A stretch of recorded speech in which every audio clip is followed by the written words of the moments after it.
So hi everybody and welcome back.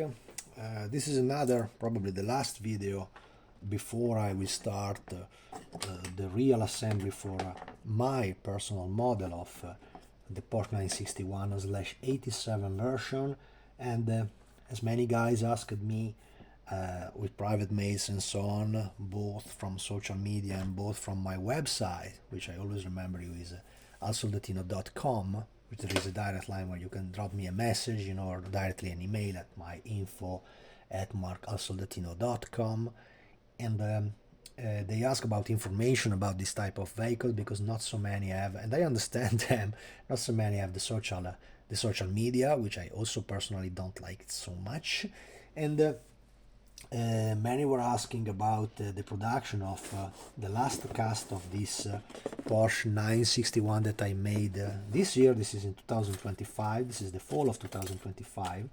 And I decided to make the last batch of this Porsche because in the beginning I've been a real bestseller, so I wanted to have a little extra more cars, because even if it is a very specific car, I say that, and I don't think honestly in the future that anybody will do something like this about this racer. You know that I am specialized in racer. Also, this is one of the next one that we will have on the channel, and I say thank you so much from Zhengwei, my China friend, that sent me this model. So I just made basically racing Porsches, and not really the street versions. And this is the final batch, as I said, of my production of the Porsche 961. Being a final batch, we are in the condition that, of course, all the molds are reaching the limit of the possibility to make new copies of it.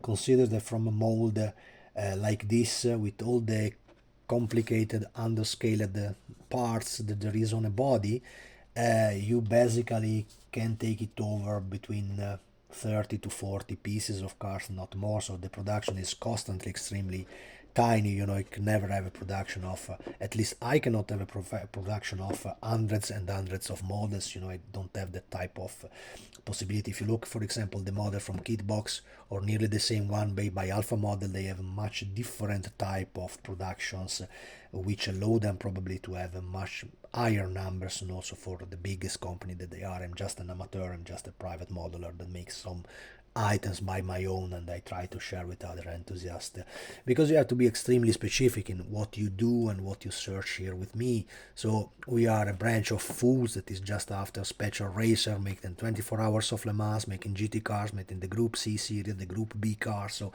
it's really specific reality. So that's why all these type of production are deeply connected to a very limited numbers.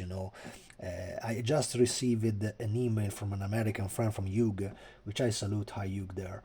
And he was asking me if I still had some parts and details or decals coming from the production I made from my Acura Honda NSX, from both the 2017 car and the 2022 version Evo, which I made in both of the versions, of that wonderful racer for the GT series. But I don't have anything any longer about that. I just save, like I do with all my models. Maybe when I'm dead, you can contact the family and and I don't know, or drop me a mail if you want to buy the master. I just constantly save the master of the production of the item that I do, because I think that every time that we have to do a new, not a new cast like this is just an extra cast of the original mold we made in the beginning, so it's basically the same identical model. But if you look at my videos about mostly the trucks or some items like the Porsche RSR from 1974 conversion, the body that I remade it now, I usually use the old model that I made at the time and I update to the modern skill that I have when I purpose to make the new mold of that subject. This is just instead the final cast that we made from the first silicone rubber, so this is just the final production of it, which I wanted to make it again.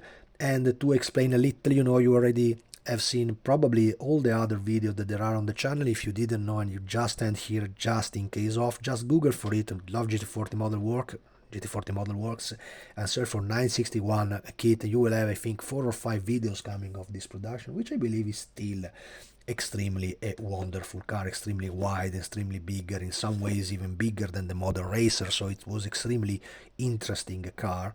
What you can see and you can notice from the final production car is, for example, that some minor details I show you. Also, I just don't take the nicest one, I just take random what I have. This is just 5 of another 15 that I made, so it's many of them are already gone. If you see this video bit forward, anyway, try to drop me a mail, because it always happens that remain 2-3 cars of stuff that I saved in the beginning because I was not thinking to be suitable for the selling, or that more likely I just wanted to keep it for myself, which probably I can also sell in a second time. It happened the same for the Dino 206S, which I made, I think, back now 10 years ago, because it was a model with my signature under, and it was dated 2015. We are fall 2025, so it was a model that I made 10 years ago. But I remember with that production I arrived at the end that I had a leftover of 3-4 boxes that I had no request for it, and I wanted to save one probably extra for myself, which I did, making the blue Dino that you will see also on the channel, and then the model remained there. And so people had anyway the possibility, very few guys, I mean 2-3 guys had the possibility to take that model in an era like today where still probably it's me just choosing subject that the main manufacturer don't like, or other modelers simply like that don't like. And at today I think still that my Dino 206 is still, together with the modeler which I took it from, it's still a unique model to build that fantastic racer of 1967. So if you want to go for a Ferrari Dino Montagna, you don't have anything at all right now. There is nothing that you can take to do that type of model, and I'm sad for it. But being a, you know, it was a resin. If you get that model, it was already model casted with the American smooth tone resin, that is a resin mostly used for military figures, because at the time the guy that was casting them from me was basically just around figures and statue and so on, so the resin was slightly bit different. It was not possible to do like we do on this type of model, to maintain this type of, you know, the lightness. Look at the lightness of this body shell. This is something that weighs in the area of very few grams. That's why I also every time say that my bodies are also suitable for slot racing and so on. Basically she was coming from the originally, they call it a snap lock model from Tamiya, which I took it away. The transparent part is not this very difficult work. You just have to make it carefully, or simply you can reshape one of the many ordinary 911 windshield. Just remember that in the 961 it was a prototype car, so they were completely glued on the edge of the level of the frame, so they were not inside like in the ordinary 911. So don't do the mistake to place them inside like you can do in an RSR or in a previous version of an ordinary racer 911. This was a B group modified to race together with the C group, was the definition of this S group that was completely ended in 1986, and this was really the last call from a car that was developed in 1986 and basically died like a project in 1987 with the enhanced version, before Porsche completely give up the 4-wheel drive over a prototype racer. They completely give up everything, but it was extremely interesting. For me, this have been one of the milestones in the history of racing Porsches, because they tried really everything, and also the volunteer to keep on, to have a car started with rally and with the purpose of the 959 evolved in a different way to arrive to race the 24-hour Le Mans. Like I said in the previous video, that was just said that the only existing car of this ended in an ugly fire and was completely burned. Despite that today, I had some friend from Germany that turned to me the picture of the real actual car. Only one exists of this 961. That's why there is no other liveries and so on. It was the 86 version that was the box proposed by Tamiya with the number over, and was completely white, and it was the slimmer version. You see the difference in the front fender, wings, call them as you want, and in the completely body shape under the doors. You know, this side of the door is different. It was a slightly slimmer version of this one. This was the last version of the 1987. So for the history of the vehicle, you can see all my other video where I explain more and more what is about the real racer, you know. When you receive this model, you will notice that there is a kind of tape here. This tape is of course placed because I want to be sure that what arrived to you is anyway straight. As you can see, you see the line here, because being of course made in resin, it's very very easy that everything can move, you know. This is anyway a resin extremely thin, so with the difference of temperature that they can have inside planes, so during the expedition, mostly in the summertime and so on, you can find something that is a little bit moving, but the resin is extremely flexible. If it is too much bended, it is extremely easy with an ordinary hard dryer to keep it in the proper position, just move it slightly. You see, you don't make a crack going down this way, you know. Wonder if I do really in the video make this, you guys, you don't have no problem, bram, and the finger will down. Oh god, I just did it. So that's it, guys. When you see, as I say, this type of tape here, it is just a kind of warranty tape that I place, and it means that I check the model when I prepare all of them and it's ready to be sold, you know, with minor fixing. You know, there is some very very thinner parts, as usual. Check the transparency of the item that I'm sending you. So it's extremely thin. Yes, I don't absolutely like to work with thick resin because in my opinion they are ugly. I remember on the Alpha model, fantastic by the way, model of the GT3R based on the 992 model, they forget to add a little air intake here, which if I forget something here, you know, it's so tiny that you just take a cutter, you just take a blade, you just made it this way and you cut it like if it is made in paper basically, so it's extremely thin.